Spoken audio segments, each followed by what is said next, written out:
Araw muli guys, ang episode po natin ngayon ay magluluto po tayo ng simpleng miswa soup. So, ang ating ingredients guys, bago tayo magluto, ihanda muna natin mayroon tayong sardines, patola, mayroon tayong miswa, sibuyas, bawang, konting ginger, tsaka mayroon tayong chicken. Pre-cooked chicken na yan guys. So bago natin umpisan guys, i-prepare muna natin lahat. So sa mga subscribe namin, maraming salamat sa inyo. Sa hindi pa po nakapag-subscribe ng channel namin, Beke naman, pwede kayo mag-subscribe sa channel namin. Magkaroon kayo ng idea kung ano ang uulamin natin sa araw-araw. Okay guys, umpisahan muna natin i-prepare ang ating mga sangkap. Let's go guys! Okay guys, since ready na ating mga sangkap, umpisahan natin pagluluto. Sibuyas muna guys. Sibuyas.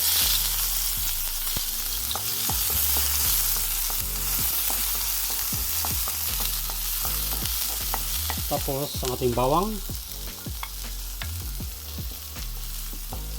Tabi mo natin ang ating sibuyas, bawang, ang luya guys.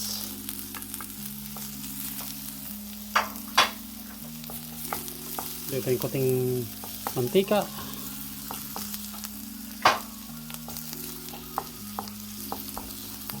Mikos-mikos lang guys.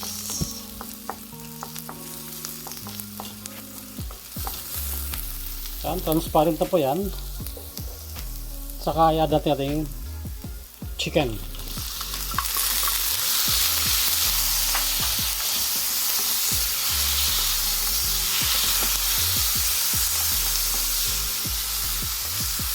Since luto na yung pre-cook na yung manok natin guys, dadagdag na natin ang ating sardines. Okay?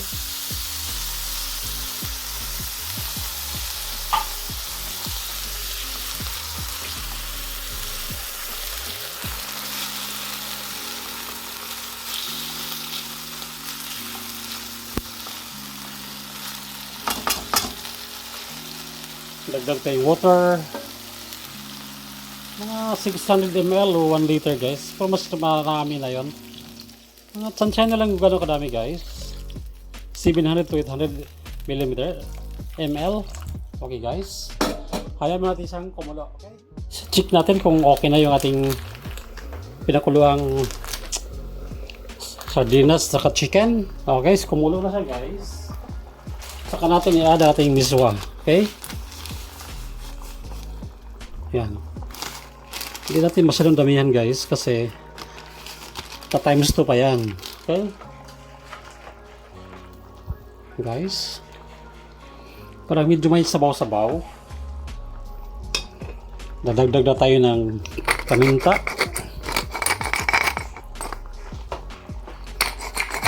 Paminta. Timpla natin konting salt. Parang di maalat lang guys, alalay lang siya. Tsaka natin i-add ang ating patola.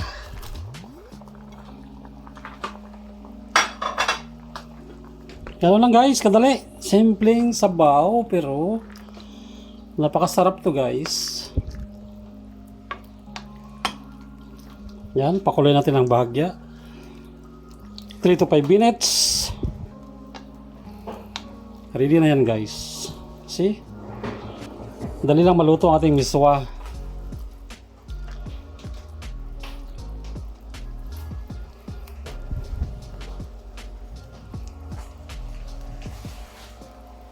Bandang huli guys, magdagdag ako ng leeks o chives o sibuyas dahon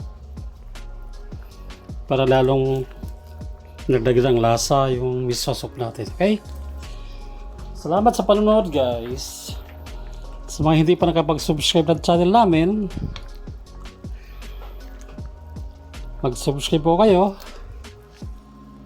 Thank you guys. God bless.